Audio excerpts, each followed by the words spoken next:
In 2017, I tasted death for the first time. Naturally speaking, I wasn't dead, but I wasn't alive either. I did not know what I was or where I was.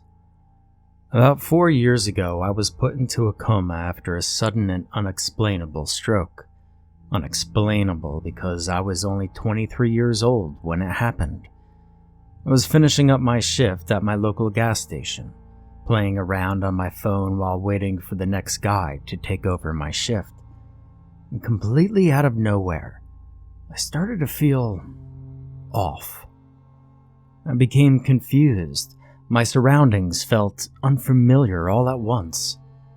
I forgot what I was doing, and so I set my phone down, and I closed my eyes as I became extremely sensitive to light. I felt nauseous, and a tingling sensation filled my body. And then, it all felt limp, hollow-like, and after that, well, I don't remember much until waking back up much later. Before this incident, I wasn't going anywhere with my life. Every day felt monotonous, samey, dull, and tiring. I was living with my parents in my hometown of Dredford Rose Creek. I watched all my friends get their lives together and move on. And while I tried going to college for about a year, I quickly found myself dropping out and returning home. I was stuck in a bad cycle.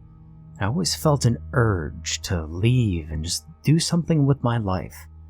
But every time I tried, I would just retreat back to my safe place at home. I was comfortable at home, yet incredibly unhappy. So, I continued with my easy and safe job at the gas station. This is what I felt content with. But except it wasn't at the same time. I knew my life was going nowhere fast, and perhaps the incident was in some twisted way exactly what I needed. Now they say when you're in a coma, you're aware of what's going on around you. Well, for me, I certainly felt aware. While in the coma, I was entirely lucid, yet I wasn't present. And while my friends and family saw me lying in that hospital bed, terrified that I was never going to wake up, my mind was in other places. See, while in my coma, I went to a place that I was not welcome. I passed through what I can best describe as velvet hallways, and I saw things that I was not meant to see. The numbers, the nausea, the pain, the confusion from the gas station all slowly faded away into darkness. Where I would expect to feel nothing after such an event, I began to feel very much alive. I felt at peace. I was extremely happy, actually. I heard the faint echoes of an old tune dancing all around me. I knew this tune, yet I couldn't put my finger on it. The black void slowly faded away, and I could see once again. I did not wake up where I collapsed. I was someplace new. I felt comfortable and safe. And so I sat in the middle of a hallway, the walls on each sides of me soft and dark red.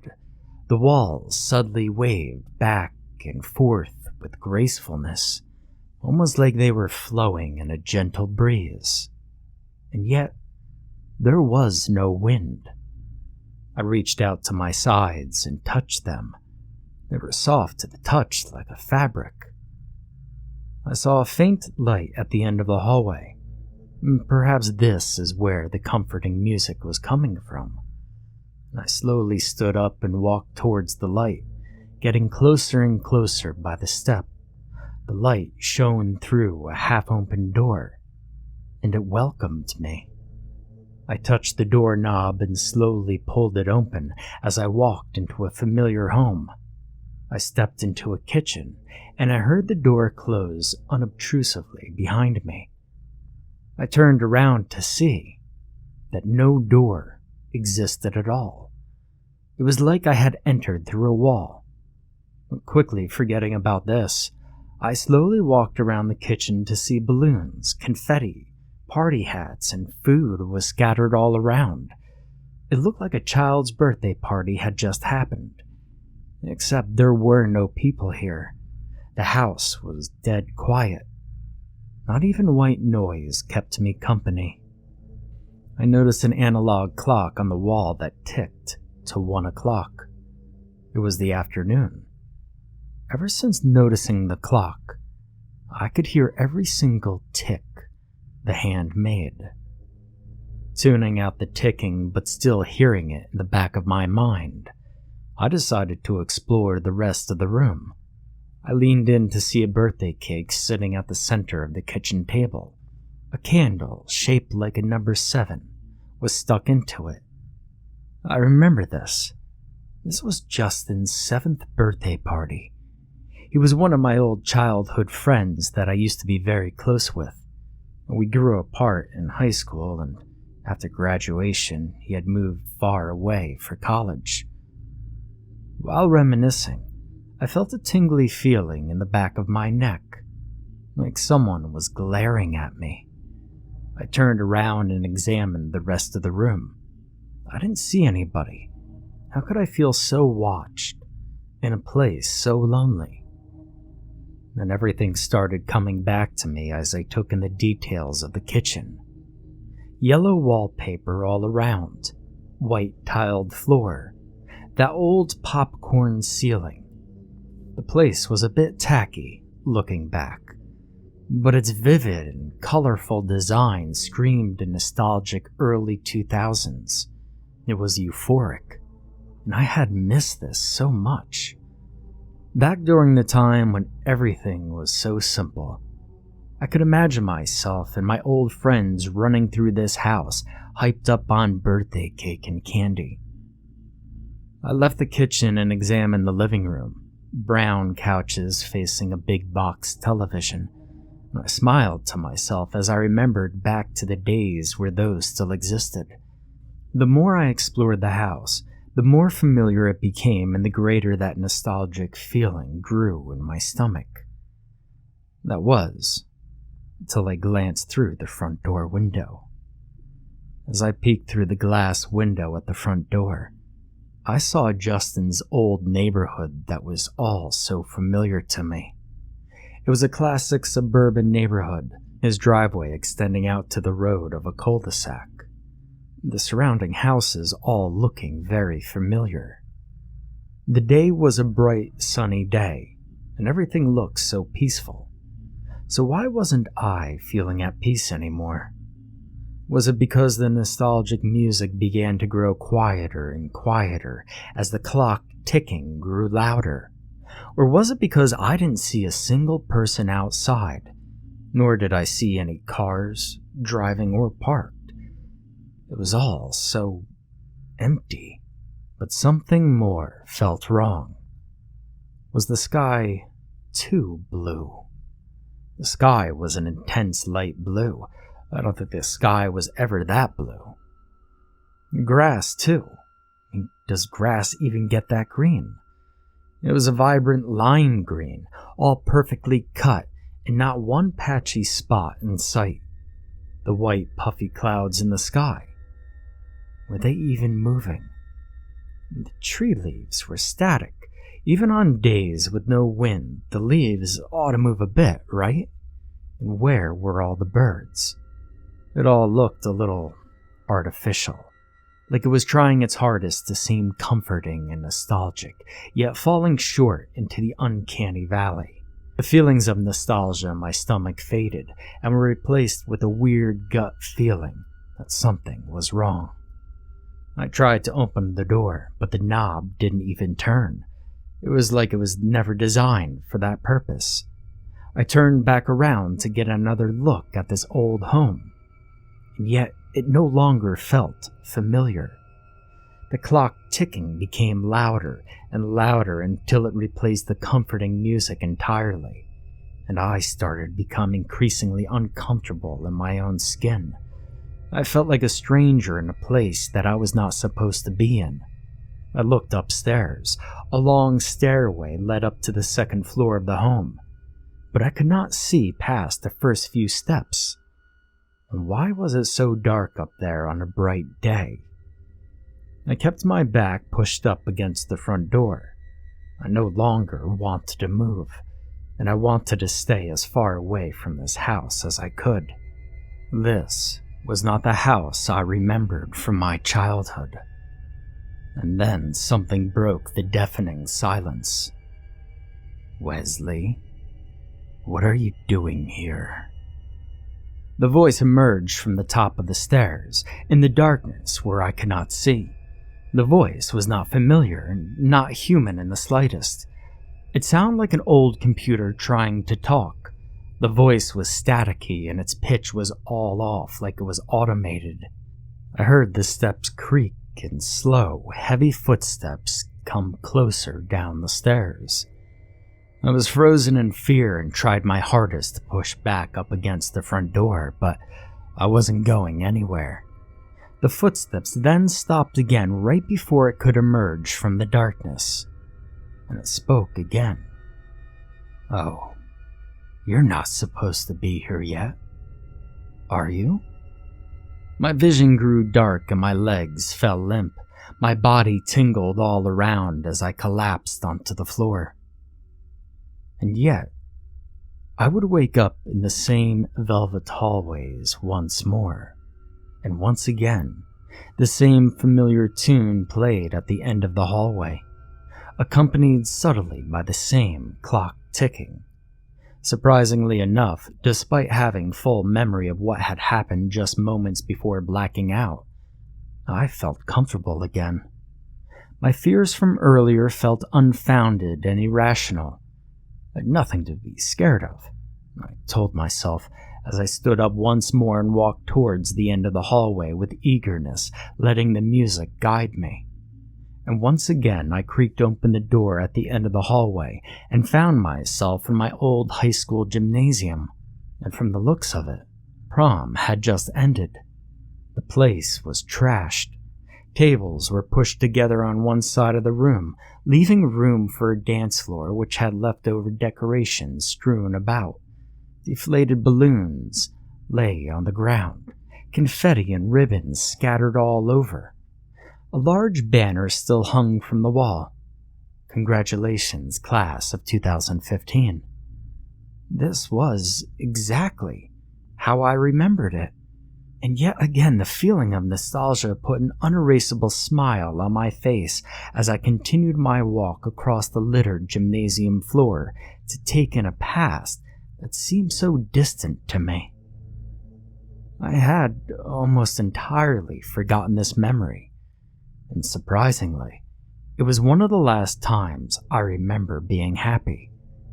Everything was just as I remembered it, yet the emptiness of the last memory remained. And so, why didn't I feel alone? I walked towards the doors to exit the gymnasium. They opened and I found myself in the hallways again, just as I remembered them.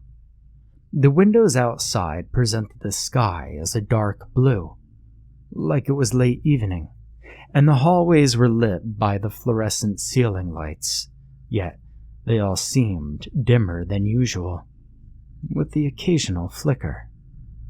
It was such a weird feeling to stand in the hallways that I once remembered to be so lively. Never have I seen the school completely empty. I walked through the hallways and touched the lockers that lined the walls. I remembered all of this, and I had missed it so much. I then made my way to a pair of exit doors at the end of the hall. This was the back entrance to the school, the one I often took if I wanted to skip class. I peeked through the glass windows on the doors and saw a parking lot with no cars in it. Again, it was a familiar scene. The total absence of anything began to make me uncomfortable, the familiar music slowly beginning to fade, just like it did before, and the ticking of a clock took its place in full. I don't even recall seeing any animals. No birds sitting on the power lines, Not even any flies swarmed in their usual places. It was all dead. I sighed in disappointment as the illusion of sweet memories began to fade once more. But this time, upon turning around, I saw something new. Besides a clock that now read 2 o'clock, a prom banner had been strung up on the ceiling right in front of me. I did not recall seeing it there when I had first walked down this hallway. In black writing, it simply read, "Not home." That's when the panic set in once more. The comforting feeling of being back in one of the happiest memories of my life shattered. The reality of this illusion set in full force, and I felt true fear. Where was I, really? My legs felt weak. Maybe, just maybe, if I returned to the gymnasium, everything would be better.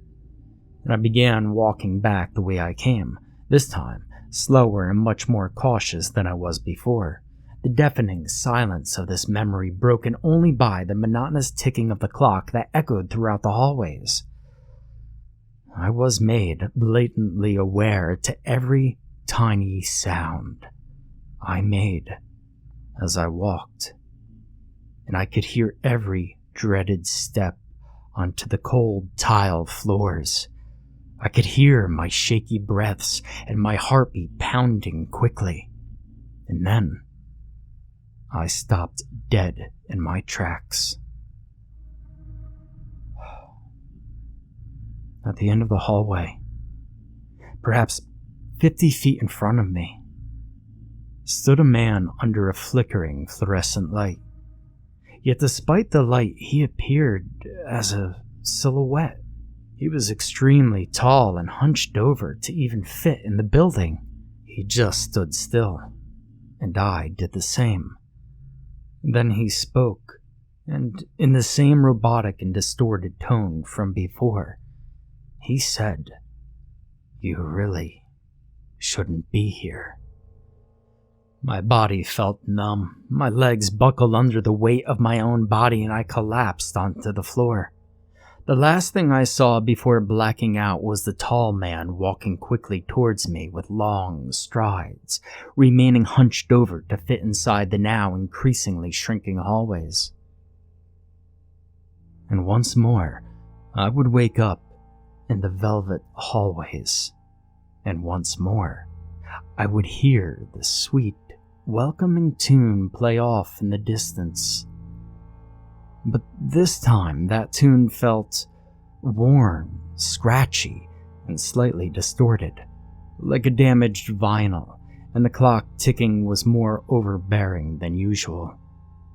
One last time, I would slowly rise onto my feet and begin a slow and entranced walk towards the light at the end of the tunnel, led by the song of sirens. I placed my hand on the door and slowly pulled it towards me, and stepping inside my old childhood bedroom. The door slammed shut behind me, startling me at first, but the welcoming tune quickly calmed me down. It was just how I remembered it, and it was absolutely wonderful. My wallpaper painted a bright sky blue. My wooden floor creaked in all the usual spots when I stepped on it. My small bed with a red blanket made neatly. A brown dresser with an old, hand-me-down box TV sitting on top of it. A window was placed to my right, and my bedroom door to my left. It was just how I remembered it.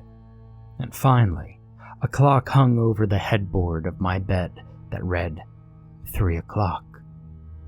I sat at the edge of my bed and took it all in. The old sights and the smells, with the sounds of that old tune keeping me at peace. Yet I knew in the back of my mind that it wasn't going to last, just like before, that the illusion would fade. But all I could do in this moment was sit and enjoy it. I didn't want to be anywhere else. After what felt like an eternity of sitting in my bed in a trance, I decided to stand up and once again take a look outside. Each time I did this before, the illusion would fade. I knew this. and I did it anyway for some reason I can't explain. Staring out my old bedroom window, I didn't see anything. No familiar sight of my old backyard, not even for a moment. There was truly nothing there.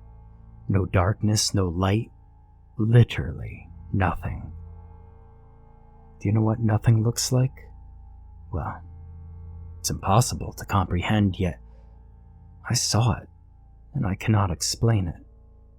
The old tune, instead of gracefully fading, abruptly stopped this time, and I was ripped out of my trance more violently than before, left alone with nothing but the head-pounding sound of the ticking clock. I turned away from the window and collapsed into the fetal position on the floor. This room was no longer familiar to me. I did not recognize this room, and I did not know why. This feeling of dread and unfamiliarity I had was far worse than what I felt the previous 2 other times. And then I heard long, heavy steps approach my bedroom door. Every step they took closer. It felt more and more labored. I heard heavy and tired breathing accompany every step. I prayed the door was locked. The footsteps then stopped once they reached the door, and I saw the shadow of something standing on the other side beneath the door.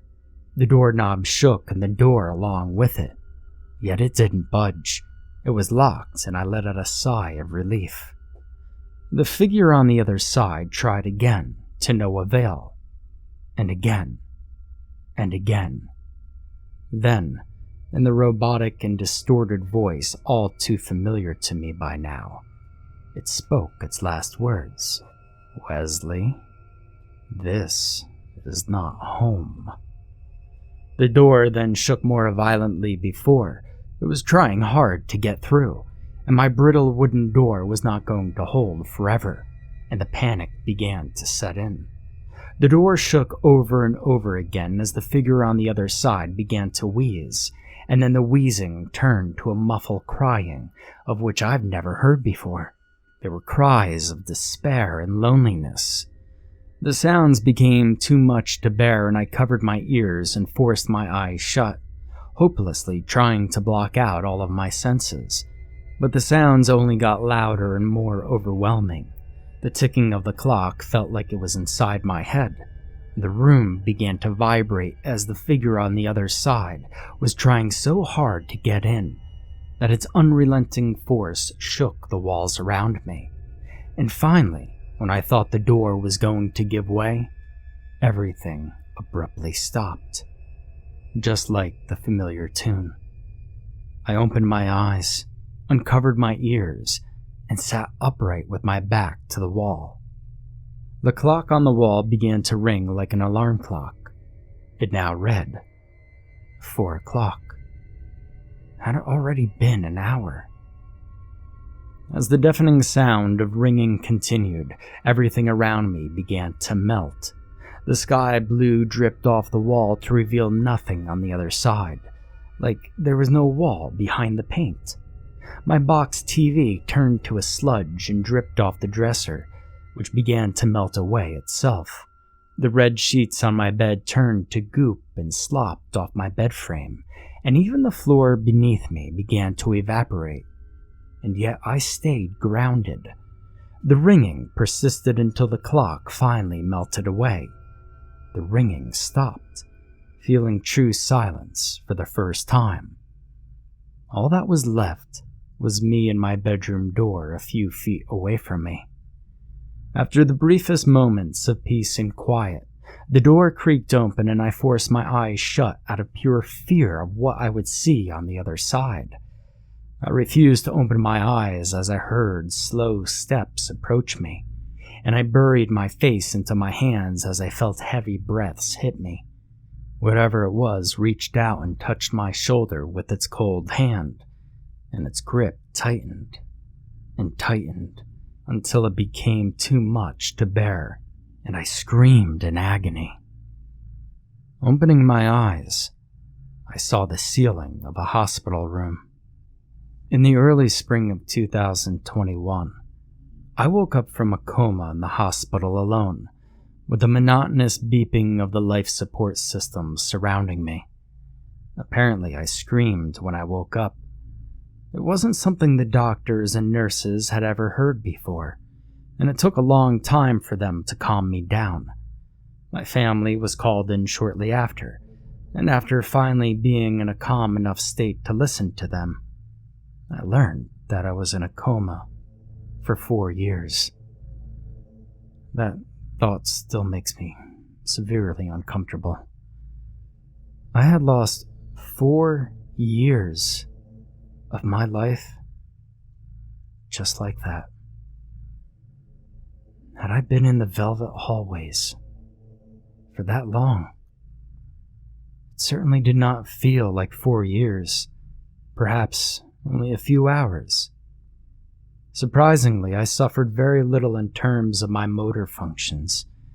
I stayed in the hospital for a few more days for examinations, but after that, I was finally able to go home.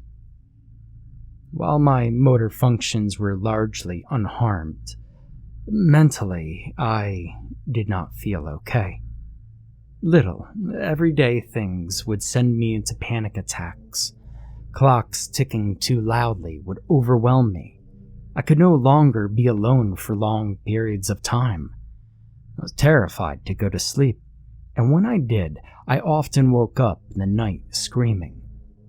My entire perception of reality was thrown off, and a lot of the time I would put myself into autopilot to tune out my overactive brain, just to try censoring the intrusive thoughts. My family asked me if I remembered anything from being in my coma, as my new and unusual behavior must have concerned them. I'd always tell them that I didn't remember a thing, but that wasn't out of embarrassment, but because I couldn't figure out a way to explain it in words what I had seen. I hope that writing this experience down helps me get my thoughts in order. I am thankful for my recovery, and I've tried my best to get my life back on track since losing 4 lives of my life really put into perspective how precious time is, and how much I was wasting it before. Sometimes the familiar tune begins to play in my head. Often when I'm alone, I'll hear the faintest sound of that tune. If I don't block it out quickly enough, I begin to lose perception of reality and question if I am really where I think I am. I try my best not to think about it. It's so much easier to pretend it never happened and to just go about the rest of my life in blissful ignorance. But that's easier said than done. I can't help but question where I was for 4 years. Where I truly was.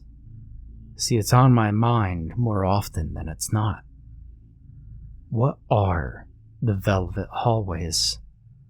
What was that thing stalking me for that entire time? And what was it trying to tell me? I don't know if I want the answers, but I do hope that when I die, this is not what waits for me on the other side.